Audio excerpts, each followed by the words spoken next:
Welcome to NCBA's Cattleman's Call podcast with host Lane Nordland. Hey everyone, welcome back to the Cattleman's Call podcast. Lane Nordland with you as always, and a lot of conversations were had in Nashville, Tennessee during CattleCon 2026, and we were able to broadcast from the trade show floor and meet with cattlemen and women from across the nation. And one of those individuals is actually one of my friends from Montana, Mr. Greg Putnam with Little Belt Cattle Company. And thanks for joining us here today, Greg. Yeah, thanks for having me. I'm glad we finally got to get this on the books. I've been looking forward to it. Now, you've been on a lot of podcasts over the years. You're a very popular podcast individual. You're a first-generation producer in Montana, and you served in the Navy SEALs as well. And I think that's always a focus of the podcast conversations is your military service and your first-generation opportunity. I think I'm going to focus a little on that. But I want to learn more about all that you do in the state of Montana, raising beef that is born in Montana, raised in Montana, processed in Montana, and a little more about your veteran-owned company as well. But what's it like here at CattleCon? This is your first CattleCon. Yeah, this is the first time we've been here. It's been great. I mean, there's really great people here. Obviously, the networking's phenomenal. It's good catching up with different people. I think it's interesting, too, where you meet different people from different parts of the country, and you kind of, whether it's, shared issues or just, things that are working, things that aren't, and you realize how much you have in common with other places that you think you might not. And no, it's been great. There's a lot of Montana companies here, Montana producers, and but yeah, it's been really fun so far. So let's talk a little bit about your background for the 3 or 4 people that not heard your story yet. Let's just talk about where did you grow up, and why did you go into the armed services? Sure. So I was born in Pennsylvania, and then grew up, went to high school there, and then we ended up moving to Montana. Basically, my cousin went to school in Missoula. We don't need to mention that. Yeah, don't hold that against him.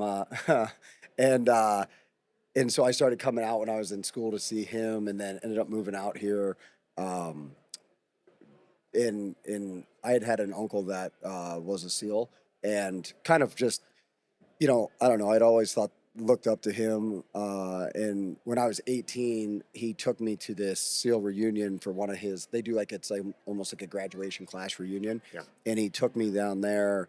And they do all these, they're basically just like showcasing skill sets. So, they have guys parachuting and shooting and boats and all this stuff. And I remember as an 18-year-old kid, we got to go to all these events and looking at just what was going on with that. It kind of really planted the seed there and was something that really stuck with me and something that I always really wanted to do kind of since then. And, eventually decided that was the direction I was going to go.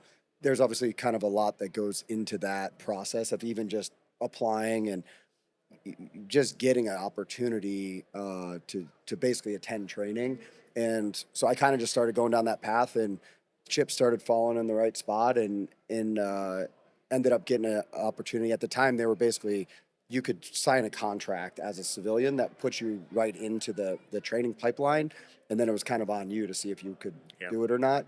But yeah, obviously it was always something that, you hear, I had heard a lot about, and was curious just how, honestly, how I would do. But also I was really focused on wanting to do that job. There was a lot going on at that time. With the military, there was a lot happening. And it was just one of those things I really was always interested in.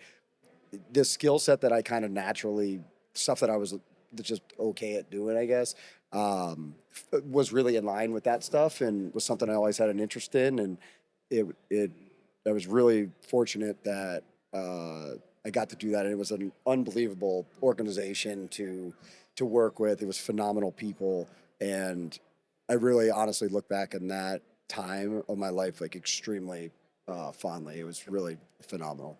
And that's where you met your business partner as well. Correct. Yeah. So Senator Tim Sheehy and I started working together. I want to say it was about 2012. He came over to a command that I had been at that was in Hawaii, and we were in a platoon together, became good buddies, and then really have worked together ever since. And now, obviously, he ran for office. It seems like it wasn't that long ago, but I guess it was 2 years ago.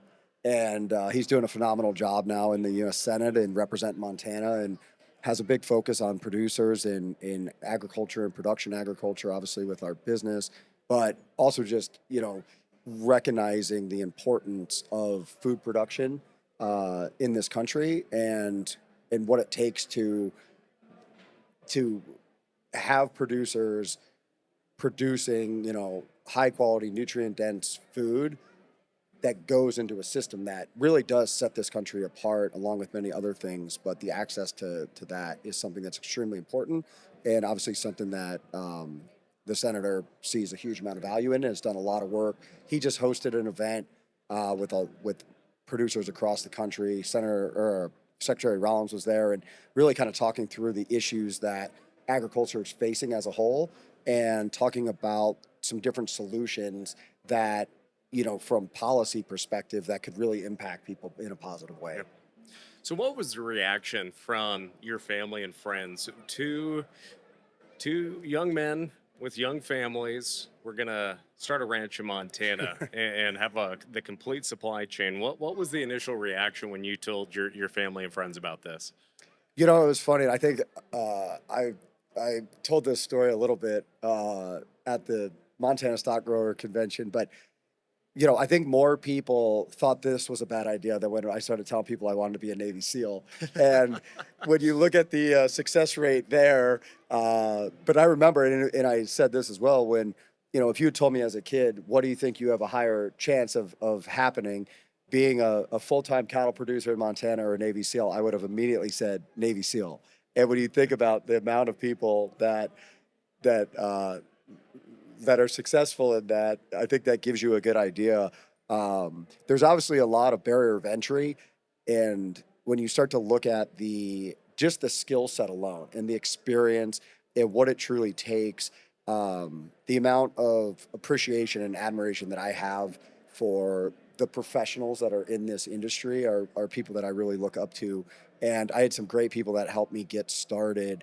But they, back to your question, I mean, it was kind of one of those, wait, what are you going to do? But I will say both my family and Senator Sheehy's family, I think now are a little bit used to maybe some curveballs in our career paths. And yeah, and then at the end of the day, it was, I think everybody was excited, but also it is a tough deal to get into, and you don't see a lot of startup ranches. I think we need to see more. I think we need to encourage more people, and we work pretty hard to try to get veterans exposed to ranching and agriculture as a whole. Because when I got out of the Navy, nobody ever brought agriculture up even as an option.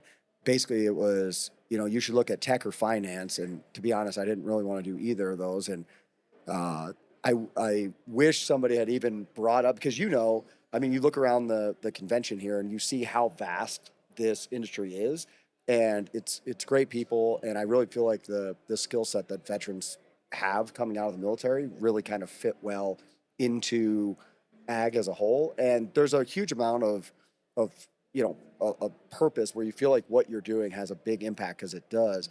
And I think that's very similar to kind of the feeling that you have providing defense for the country, and for me now, it's providing food for the country.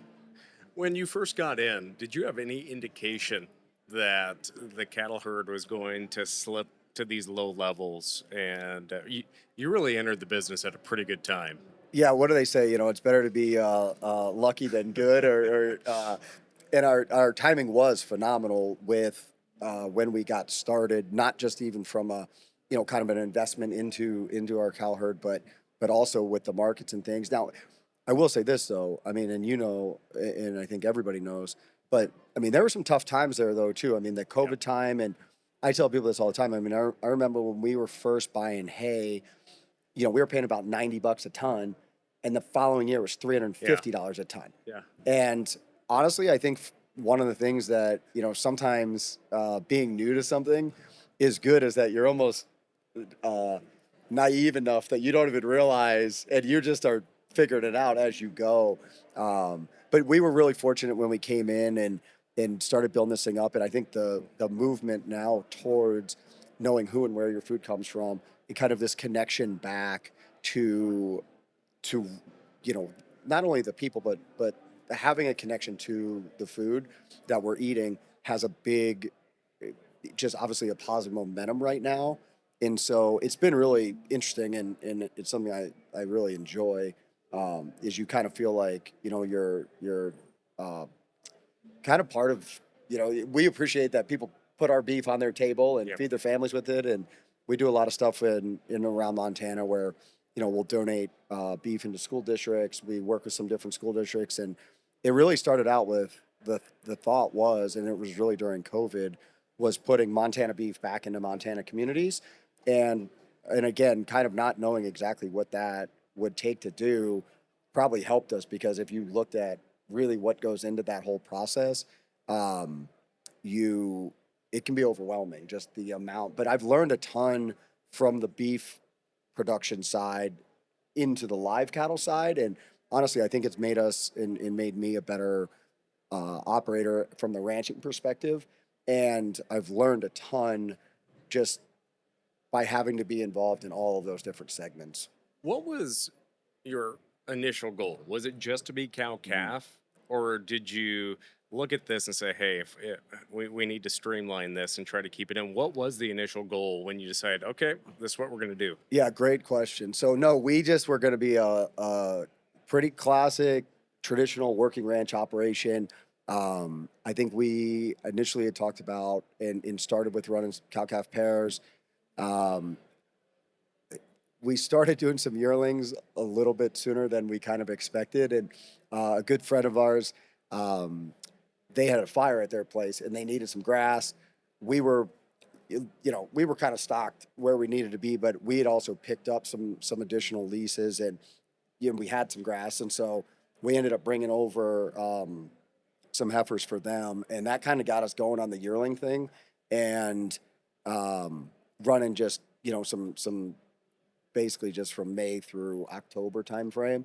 But no, we just started out, and we were just going to be a pretty traditional working ranch operation. And then what happened was, as we kind of progressed through, and really honestly, the COVID thing, when you started seeing for the first time kind of these cracks in the food system, and we started to look at that and why that was happening. How can and a lot of people would come to Montana and they'd say, well, you can see all these cattle around.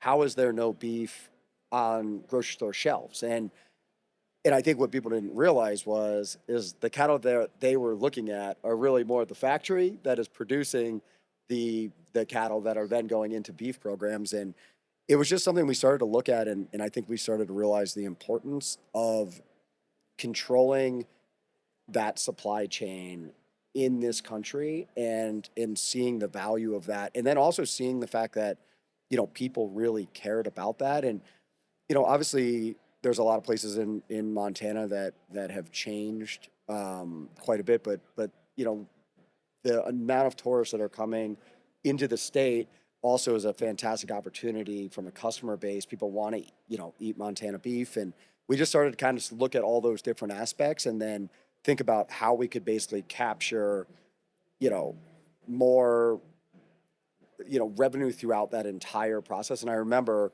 we sat down, it was Tim, Turk, and I, and we basically made an A to Z um, chart on this big giant whiteboard, and we basically highlighted all the different segments of the industry, and then started to look at where was some places that we could potentially be, and where you could capture more Yeah. margin. Because this whole thing, I mean, at the end of the day, especially for a startup business, is you got to do kind of whatever it takes. And I remember we looked at all those things and really weighed where we wanted to be and where we didn't want to be, and kind of then started to outline what that process would look like.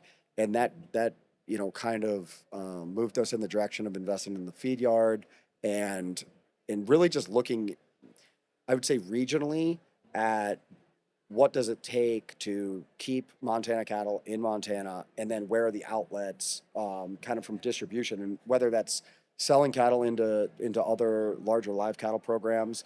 But I really believe that the more options you have within the different segments, the more kind of flexibility you have, and the more opportunity you have to capture margin. Where if you can retain cattle longer, depending on what the markets are doing. But what I realized was that, there's a lot of ranches out there that it's, I have to have these calves sold on this date, right? And I think some flexibility, and I think some different options was a good thing that we were looking for, and that was kind of really how we started to piece all that together. Yeah. And so when you're looking at that, what type of cattle are you raising? What cattle are you trying to put in the feedlot that are Montana cattle? And, what are some of the innovative things that are going with that genetic selection along the way? Yeah. So we primarily run a Black Angus herd. We do use some Wagyu bulls within our heifer development program, and so we'll basically turn those Wagyu bulls out with our virgin heifers. So their first calf is a Wagyu cross. All of those calves, both the steers and heifers, get sold into a contracted program, Machima Reserve, and that's been an amazing program. And what I like about that is we basically just pasture calve all those heifers, so we can turn them out. Those calves naturally have a small birth weight coming out of those Wagyu bulls, and you get a nice premium on those calves. And then what we do is we rebreed those same Angus females back into our Angus herd, and we basically use the bred 3-year-olds as our replacements, and that's worked really well for us. So we all the beef that's going into our program is Black Angus. We're really focused on really high quality kind of rail performance, so we're really shooting for that upper choice and prime. And so one thing I think is fairly interesting is there's so many great seed stock producers in the Black Angus world in Montana. So, as we got started, everything from our genetics all the way through was basically coming, through basically through the Montana system. Yep. And it's been really interesting to see, because I mean, you go to all these bull sales and you see people from all across the nation coming there, and to have that access in our backyard, and now to be friends with a lot of those people. And I've learned so much about. You're buying your friends. No, I'm joking. Yeah. Hey, Buying listen, bulls. No, I'm joking. that's I'm part of joking. the, when you don't have a winning personality, sometimes you got to pay for your friends, But it's been really interesting to look at and kind of develop out, like, specifically these different things, and just how much goes into that genetic selection, and then seeing the performance of those cattle. And I will say what's been interesting is, as we've developed out this beef program and we have this carcass data, and you start to see more of this, kind of rail performance, that actually has played really well into our female side, because people then know that those females are going to bring good performance into their own cow herds. And then, you start to talk to these larger beef companies, programs, and you see the amount of demand for those Montana cattle because of that high performance. Yeah. So as we look at the feedlot, you referenced Turk, and for our viewers and listeners, he's referencing Turk Stovall, a multi-generational rancher there south of Billings, Montana. Does he have a master's or a doc? I know he has a master's. Does he have a doctorate in animal nutrition? I think he has a master's. I'm not sure if he has. I've never had to call him Dr. I'm not going to Stovall. call him Dr. Stovall regardless, but no. He is highly educated in his. You need to get him on here, and he can tell you all of his educational stories. An overeducated cowboy. That's right. What is that? Obviously, that has blossomed into a great working relationship and friendship. But what was that like, though, coming into someone like Turk, who has spent, his family's been generations in the business, been leaders in the business too. He spent a lot of years out of state in feedlots, pursuing higher degrees in education to become a better producer. What were the conversations like when a feedlot came into the conversation? Again, Montana doesn't have a lot of feedlots. We're seeing more capacity with better varieties of corn and other grains that can come in, and so we're seeing a lot more feeding than even 10 years ago. But what were those conversations like? What were the strategy sessions truly like, saying, okay, this is what we have to do, this is how many head we have to supply to be able to fill our demand, but also maybe we need to feed for some other folks too. Hmm. What was that process like? And then the team on the ground in the feedlot there along the Yellowstone. Sure.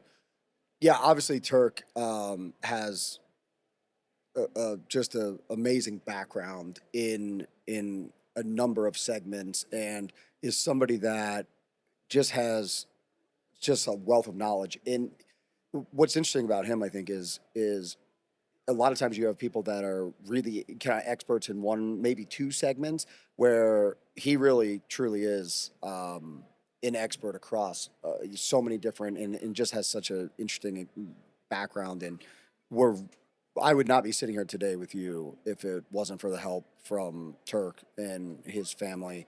And when we first kind of back to that, what I was saying, where we started to look at this different segments of the industry, and I think this feed yard idea was something that he had always thought about and kind of seen value there, but I don't know if from the industry timing perspective. And you're right, there's a lot of background in yards and grow yards there, but you didn't see a lot of commercial finishing yards. And I think a big portion of that was that a lot of those Montana calves are getting bought in the fall, they're going down in the Midwest, they're going to feed yards there, they're getting finished, getting processed, getting distributed. I don't know if this is accurate or not, but I think it's 2% of the cattle that are raised in Montana are basically consumed in Montana. And when you look at the number of cattle in Montana, that's a pretty small number, but it makes a lot of sense when you look at the industry as a whole. There are some regional programs now that are focused into the Northwest that are basically incentivizing producers to keep cattle in the state, but there really wasn't anywhere to truly finish those cattle. And I think Turk was pretty innovative in looking forward at kind of just where the market was and the need, and just did a ton of legwork. But all of the things you mentioned were concerned, is where is the corn base? Where is that going to come from? How competitive are you going to be in your cost? But then you start to see where you're basically cutting down on transport cost. There's a number of reasons, and even the grid system of keeping those cattle there and then selling them more into that kind of Northwest region had some upside that I think helped kind of offset those costs, because I'm not gonna say it's harder to do it, but there's some challenges that you have finishing those cattle in Montana that you wouldn't have in the Midwest. So other than your contracted Wagyu Angus cross calves, is the goal is to get everything in the feedlot and finish them? Correct. So we retain ownership of all of our steers now. 100% of those cattle go into our feeding program, then ultimately into our beef program. And then basically, like I was mentioning, the females, we're basically doing a heifer development program. We're retaining those 3-year-olds, kind of depending on the year and where we're at on numbers overall. We'll sell some of those bred 3-year-olds as well. And that's been a really good program for us.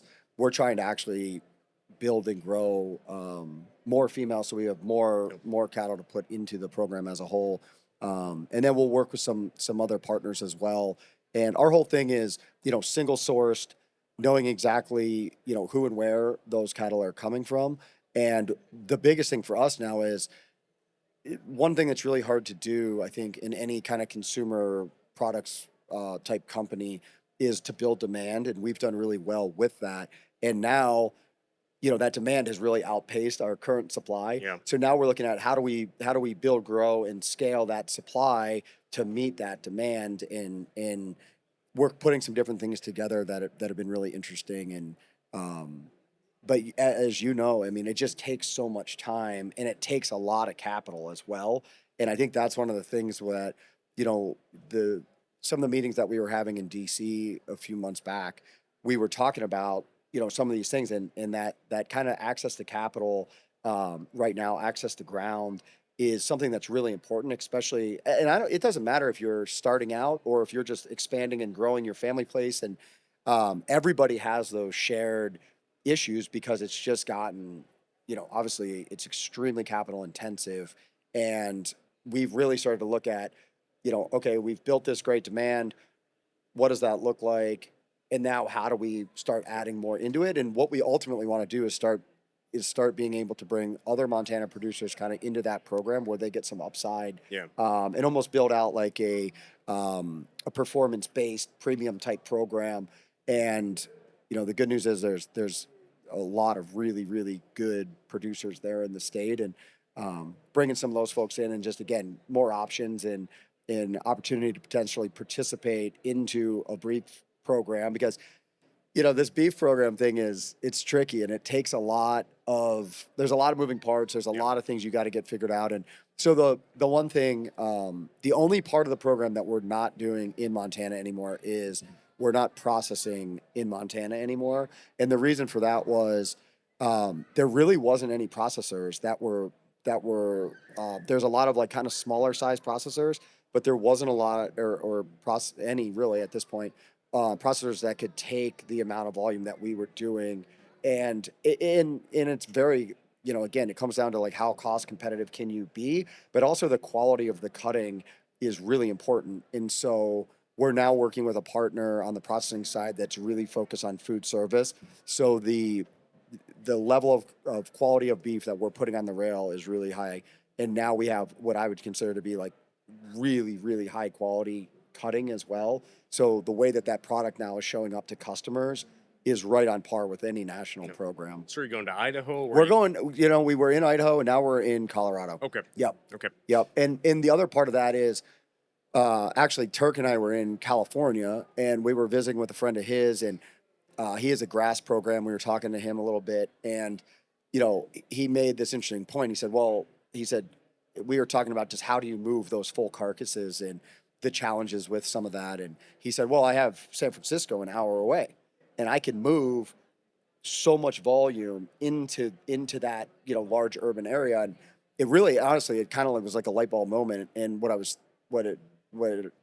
started to think about was Montana doesn't have those huge like population centers, right? And even kind of the diversity of the type of beef in the way that gets moved. And so we actually started to look at some processing that had outlets, especially to move harder to move stuff, because obviously the more of that carcass you can utilize, the more you're going to make on them.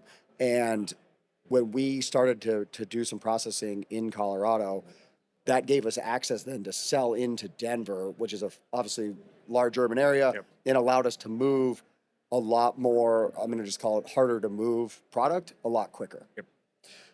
Going back to your heifer development, are you utilizing any of the new genetic tests or anything like that to help, look at these cows on the genetic level to help, Yeah. cull some that that you don't want to keep out there and waste money on? Yeah, really good question. We just started doing this. It's something we looked at for probably the last 2 years. And obviously for us, with a focus on the rail performance being a primary goal, you also have to keep your maternal up in your cow herd. And so our biggest concern was making sure that our females had the genetic capacity that we wanted on the maternal side, but also on the performance side. Obviously 50% of the kind of genetic base, right, is coming out of those, and those are going to be the cows that are going to be really the foundation of our program. And so what we started to do was we're running genetic testing on all of our home raised heifers, and then we're using that in two ways. We're able to see obviously if our maternal is slipping because of the focus on the rail performance. And what was really fascinating is it wasn't. They came back really, really good kind of across the board. And the other way we're using it then is to cull stuff that does not have on the female side, no different than if you go to buy a bull and you go, oh, this bull just doesn't work for what I'm trying to do. We can now basically get, the equivalent of EPDs on those females. And then what we'll do is we'll basically just cull off those ones that don't have basically the genetics that we're looking for. And what that starts to do for us is then it gives us a really consistent product. And when you're shooting for that really kind of premium on the rail program on the beef side, the consistency of that product is really important. And that comes down to size. And then obviously those cattle need kind of two things to hit that. And it's genetic capacity and nutrition. Yep. And so if they have both of those, you're going to be able to hit those higher ends on the beef performance side. But in doing that, you have to be very careful that you're not so front sight focus on that to where your cows start to slip and get more into kind of that terminal side. So it's been really interesting. And again, kind of going back to the learning on this thing, you start to see it all the way through and kind of work almost backwards. And it's really helped me. It's really helped our team kind of build out the management plan that we're using. It's been really fascinating. The genetic thing, I would encourage, it's worth the money for sure, in that you really know then what that foundation is looking like, especially when you're, have a very specific goal that you're kind of targeting with those cattle. So, in terms of reaching consumers, you also have been innovative on delivery of beef. What is it, crowd cow? Yeah, correct. Talk about that, how that concept came up, and how it's not just for Little Bell Cattle Company. You're working with other direct consumer producers as well. Yeah. So obviously, throughout that whole supply chain, the distribution it is a really, honestly, it's a really tricky part of it, right? Especially if you're in Montana, where like the shipping's more, facilities, things like that. And so ultimately, the direct to consumer piece of this, kind of a big part of our marketing strategy as a whole was that if we could work with top restaurants in Montana, you have people coming there on vacation or out of state people that are coming in. The Yellowstone effect. That's right. They have a great experience at a restaurant, right? And then they go home and they kind of want to continue that vacation or whatever. And we wanted to give people access to that as well. And we started trying to do it on our own. And to be perfectly honest, we weren't able to keep up with the amount of volume. So we started to explore some different partners out there that could basically do the distribution piece for us. And I got introduced to Crowd Cow actually through a Cargill connection, and their management team, they're really great, and they are really focused on truly working with producers, but the distribution piece. So they've got distribution hubs in Oregon, Pennsylvania, and Dallas. So as those orders come in, they're going out basically immediately. They can ship 7 days a week. What I like about that program as well is you're able to pick what cuts you want. A lot of direct-to-consumer programs, and nothing against it, I totally understand why they need to do it, but you kind of have to get these boxes, and they're trying to move harder to move things, where because of the model that we've set up with really this big focus on direct, kind of direct to restaurant as well as direct to consumer, it allows us to allow our customers to pick and choose what they want versus us having to give them a bunch of extra stuff that we can't move because we've built enough outlets. But yeah, Crowd Cow has been phenomenal. Anybody interested can find it either through our website, or you can go there direct and put in Little Bell Cattle Company, and you'll see everything that comes up. And what's cool is they come up with some good ideas, seasonal things, different types of cuts, and in the winter they'll have a bunch of roasts, and then in the summer they'll have more barbecue type stuff. But it really gives people access to what I would call high-end restaurant quality products that that at a certain point in time you really didn't have access to unless you were buying through these like really high quality, but most of those were focused solely on food service. So what's next on the horizon for Little Bell Cattle Company? You're pretty in depth in the cattle business right now, and in all components, but there's always room for improvements. There's different technologies. I guess what are you focused on next? I don't want to make you don't have to share a trade secret. No, you're good. I'm like I said, I'm always happy to share the ingredients in the recipe because, and sometimes it's what it takes to put them all together. And no, I think some of the stuff that we're looking at moving forward is honestly probably the biggest thing is it's two things. We're looking at carcass utilization and adding some value added programs. We're actually going to be launching a hot dog, all beef, all natural. I was actually just meeting with the guy yesterday who's doing it with us, and he makes phenomenal hot dogs and sausages, and he's really passionate about doing that. And so we're fortunate to be working with him. So we're going to launch that this summer. And again, that helps us utilize some of this harder to move in lower dollar product Yeah. and put that into what we think is going to be like a really healthy, high quality hot dog. And it also gives us kind of a different customer access point where, we want to be the hot dog of rodeos, river trips, and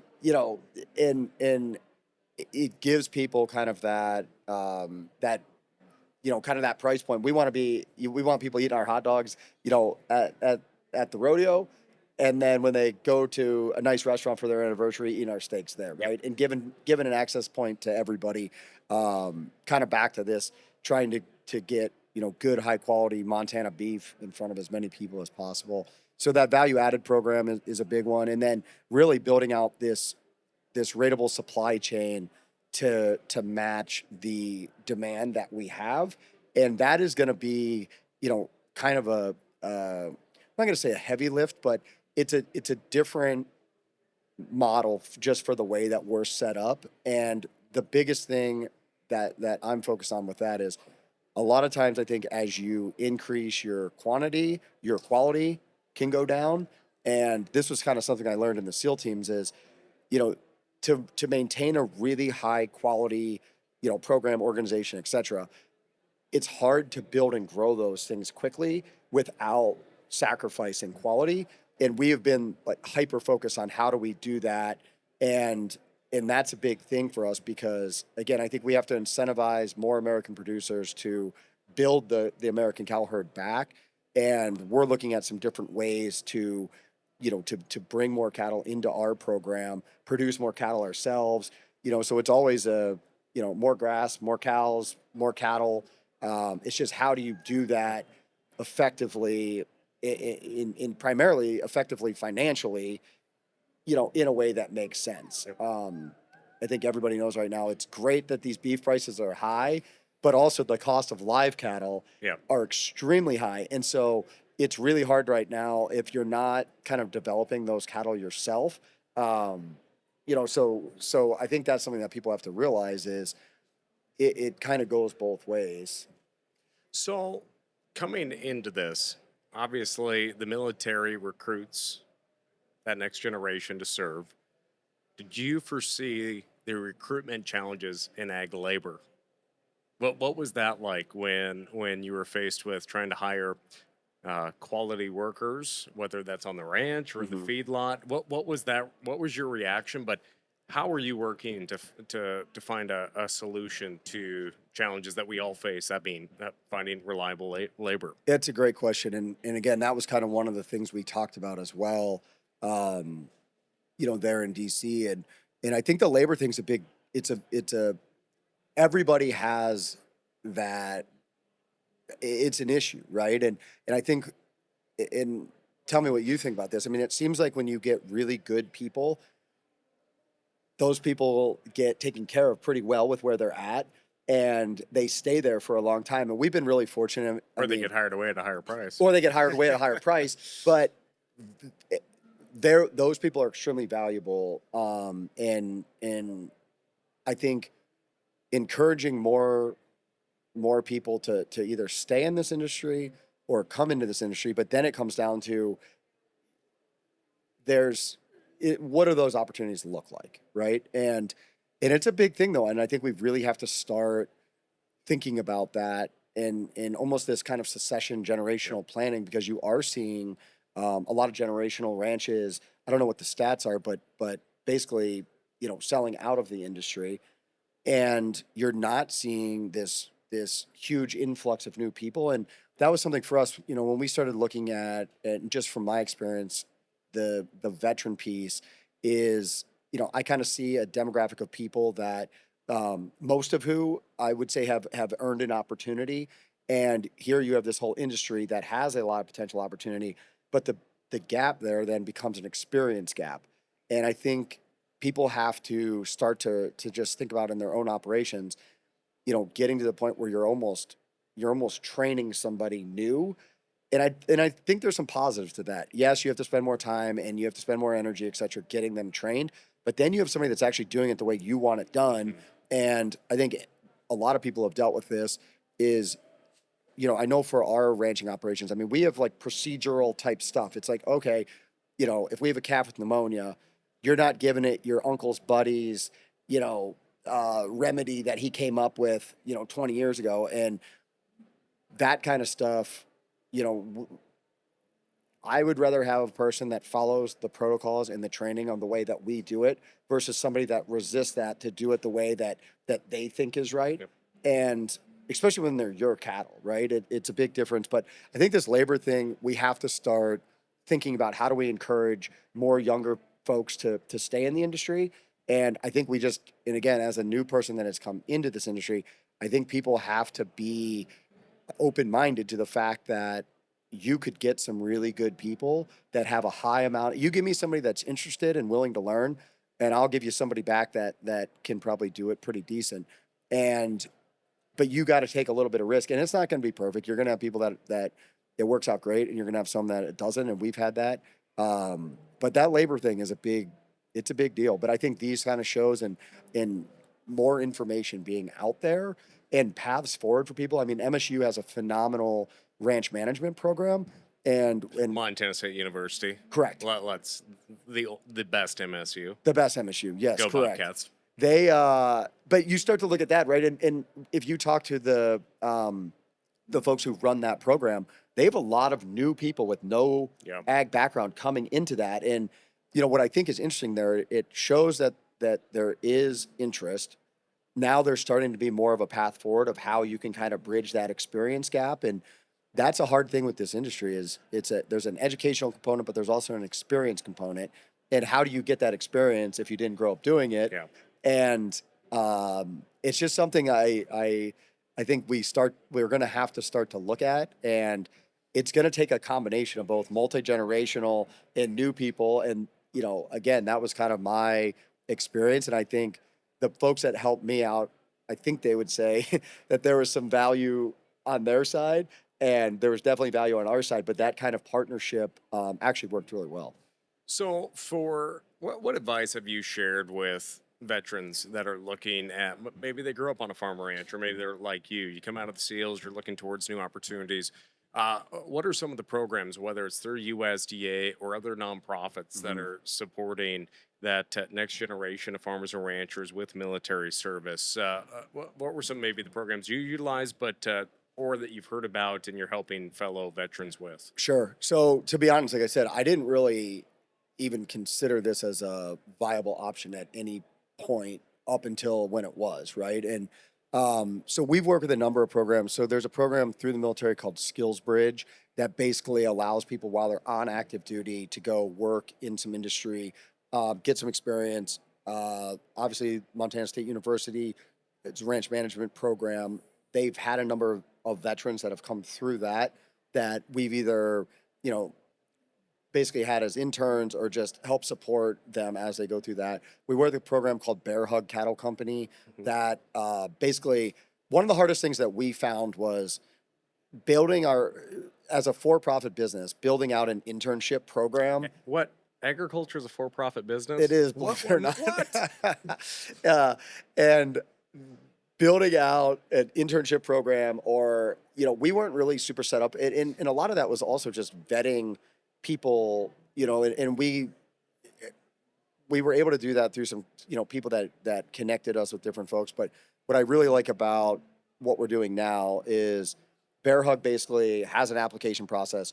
They do all the application work, the vetting, et cetera. And then what we do is they basically go to a number of different ranches throughout the summer to kind of get a baseline skill set. The goal is that they could then go and get a job somewhere. They're obviously still going to be extremely green, but they're at least going to have a start. And the goal is that they're not going to hurt themselves or somebody else. And so what we do is we start them at Little Belt Cattle Company. That's my goal every day. That's my goal as well, is to, and they come out to the ranch. And I think it's nice where they have other veterans that they work with. Our team, whether it's, folks that have served or haven't, really enjoy working with them. And, I think sometimes I do feel like there's a little bit of this, I don't know what the right word is, but it's a little bit of like a coddling. It's like, oh, these poor veterans, right? And I don't look at it like that at all. And I think, we can be it's kind of this crawl, walk, run. Well, for so many people, it can be an awkward conversation. Super. Yep. You and I've had these conversations. I've never served. There's part of me wish I would have, but how do I talk to you about these things Sure. too? So it is an awkward It is. conversation. And I think, again, like everybody serves in different ways, right? And I think even supporting these types of program, in my opinion, is a form of service. But it is, and I think there's been a little bit of this kind of this like broken veteran narrative, and I think sometimes that has an impact on how people think that they need to treat. And so for us, I think when they come to the ranch to start with, we can be a little maybe more honest with them, since we have that same background and kind of understand maybe what is going to work well. And we've also talked with a lot of ranch managers and different programs and stuff where I go, hey, you can ask me anything you want about it, then I'll give you my best opinion. But I think really what veterans truly need is an opportunity, and an opportunity to be valued and continue to do something that's meaningful and important. And I think this industry and the people that are opening doors and the different ranches that are hosting these types of things, and people that are, even considering, bringing, new people in veterans within that group, is something that's extremely important. And again, I do think that could have a major impact on the labor, because you do have this large demographic of people that need an opportunity, and here's an industry that has a lot. We've been chatting here a while, and I know you got a full day ahead of you here too at CattleCon, Greg. But as you look to the future here, you're raising your family in Montana. Your wife Heidi, your girls. We're both girl dads. I love that. Yeah, we're both girl dads. Yep. Got corgis as well. Oh yeah. What are you looking forward to most, though? Just being in the agriculture business, being a veteran, and again being a dad. Sure. Well, thank you again for having me. I can sit here and visit, especially on this stuff. It's never a problem going long with me. No, honestly, I'm really excited about where we're at as an industry. I'm really excited about just kind of a number of things that are happening that again, I think are really important. And I think this, I tell people all the time, I mean, the access to kind of high quality, really like local foods, has truly never been easier, but it's also never been harder. There's a lot of stuff out there, I think, with the labeling and just kind of this honest, transparent approach to giving people a connection of who and where their food comes from. And that has really been our strategy with talking about, and not always sitting here going like, oh, this has been great. I mean, we could do an hour on all the things that we've screwed up, but we've screwed up and we've learned from those things, right? And I think that's important. But I'm really positive about the direction of the industry right now. I'm really positive about just the focus that beef is getting. With obviously they just changed all the food pyramid stuff, and I think this focus on high quality, high protein, those sorts of things. Beef is really, because you look at all these different things happening, right? And they're, even at the prices they're at, you're not seeing a lot of consumer shift to lower price point proteins, pork, chicken, etc. And I think that speaks very, very highly of the quality of product that is being put out and the demand signal from those consumers on what they want. And so I'm very positive in that. I think you're seeing some really interesting kind of different groups in the industry coming together to highlight what really needs to happen moving forward. And I think that's from all the way down from an operational perspective with new technologies and just doing it better, but all the way up then to policy that is going to have major impact on this industry as a whole. Yeah. And I think I encourage everybody to get involved in those conversations and really, again, as this industry starts to come together and almost has a little bit of a united, hey, this is the direction on things. And I think that's happening. What do you think? Oh, I think it is too. But again, I think it just takes having knowledge of the situation, looking at facts, and being united and having a voice there too, and not giving in to rhetoric as well. So absolutely, because I think a lot of it too. I mean, like anything, right? You have groups that almost get pitted against each other, and everybody obviously has their thought on why they're doing something.